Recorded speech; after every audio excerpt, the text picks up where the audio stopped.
Criteria for choosing a movie vary from person to person, but personally, I tend to prioritize works that my heart is drawn to, rather than being swayed by others' evaluations or star ratings. Even if it is a movie that the majority of audiences ignore or pour harsh criticism upon, there may be a special point hidden within it that snipes my unique taste. The movie I Alone Prince, which I watched this time, was also a work that many people might hesitate to watch or pass by due to preconceptions and prejudices likely formed just by looking at the title or poster.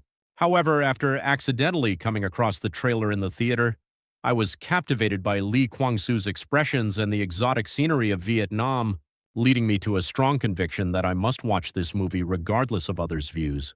Kwang-soo, the core and symbol of this movie, is called by the public by a very unique and symbolic nickname, Asia Prince.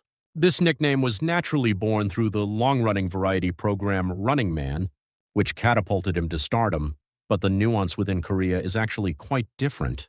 For domestic fans or the public, attaching the title Prince to Lee, Kwang-soo is less of a serious compliment and closer to a sign of friendliness or a playful modifier to tease his variety show character. I too initially thought this nickname was merely an allusion close to a fabrication, created solely to caricature him or for the sake of entertainment fun. However, upon learning that Running Man was gaining explosive popularity throughout Southeast Asia, and when the members actually visited the region for filming, I was finally able to realize the weight of that nickname. From the airport to every filming location, the cheers and enthusiasm pouring out toward Kwang-soo were at a level that transcended imagination, and that popularity possessed an explosive power surpassing that of idol groups. I came to realize that the nickname Asia Prince was never an exaggeration or a tease, but a strict reality and fact locally. Although he began to make his face known to the public through sitcoms, it must be evaluated that it was clearly the power of variety, shows that raised him to the ranks of a true Hallyu star. Although Kwang-soo has steadily built his filmography as an actor, the image of the icon of betrayal, or klutz, solidified through Running Man was so intense that it acted as a double-edged sword in his acting career. Eventually, he made the major decision to step down from the variety program he had been part of for a long time in order to focus more on his main profession of acting. However, one regrettable point was that he seemed to be attempting an overly intentional acting transformation to erase the pleasant and light image built up in variety shows. Looking at his works during that period, there was a strong tendency to choose somewhat artificial antagonists, villains, or excessively heavy roles to wipe away the familiarity embedded in the public's mind. In my personal opinion, those roles where he put too much strength into his shoulders often felt more awkward than the natural appearance he showed in variety shows. While I do not know what strategic judgment the actor himself made when selecting works, watching an actor who shines brightest when performing daily, comfortable acting forcibly makes scary faces gave the audience a somewhat uncomfortable feeling. In that context, the role he played in this movie, I Alone Prince, was the best casting, like a custom-made suit, where he could lay down the compulsions he had held onto and radiate the charm most unique to Kwang-soo. As can be inferred from the movie's title, Kang Jun-woo, played by Kwang-soo, is a top star who enjoys tremendous popularity in the setting. He is depicted as an influential figure with a massive fandom, holding fan meetings not only in Korea but also in Vietnam, and even filming local commercials. However, the movie does not portray him merely as a cool star.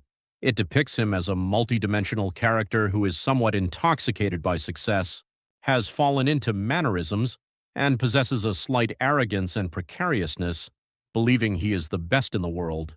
This setup serves as a device to make the subsequent events more dramatic, and acts as an element that maximizes Kwang-soo's unique, unhateable, bluffing acting. The full-scale events of the movie begin when Kang Jun-woo misses his flight from Vietnam back to Korea and is left alone.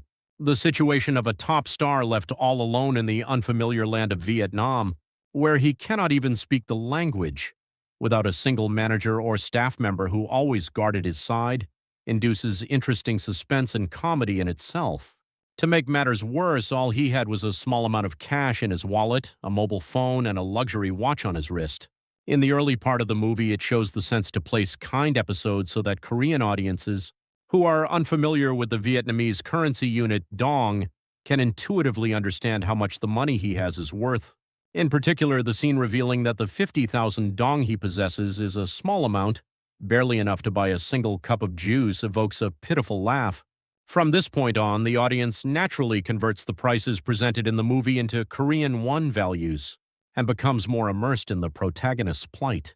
The scene where Kang Jun-woo, in desperate need of money, tries to pawn his luxury watch but gives up and turns away because the owner offers an absurdly low price of 2 million dong, humorously depicts the conflict between a star's pride and survival instincts. In the midst of this, the movie faces a new phase as he becomes entangled with the female protagonist, Tao, played by Hwang Ha, at a restaurant he stopped by. Due to an unexpected commotion at the restaurant, Kang Jun-woo's only lifeline, his mobile phone, breaks due to Tao's mistake, and a situation arises where he inevitably has to stay in Vietnam for 3 more days to repair it.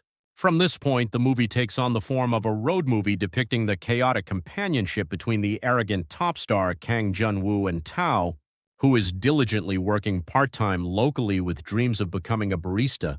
The journey of 3 days experienced by Kang Jun-woo, who fell from a star receiving flashy spotlights to a penniless commoner in an instant, together with Tao, who runs toward her dream, becomes a process of understanding each other's worlds beyond simple physical movement.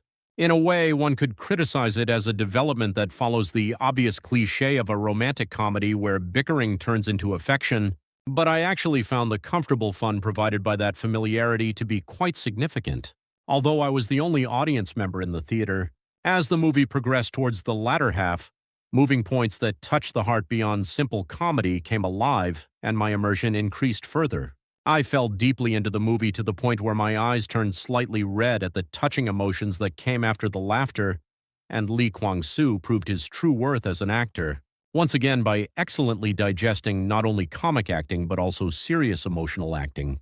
Vietnamese actress Hwang Ha, who played the counterpart Tao, possessed the mask of a typical Vietnamese beauty, adding reality and lovely charm to the movie.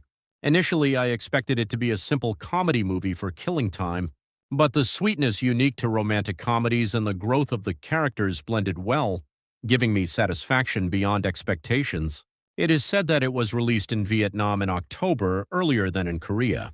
Although I hear news that the overall ratings are low or there are harsh reviews, for me, it will be remembered as the most unexpected discovery and a work that gave me joy among the movies I watched this year. It was I Alone, Prince, a movie that once again confirmed the joy of choosing a film by trusting one's own feelings rather than others' evaluations.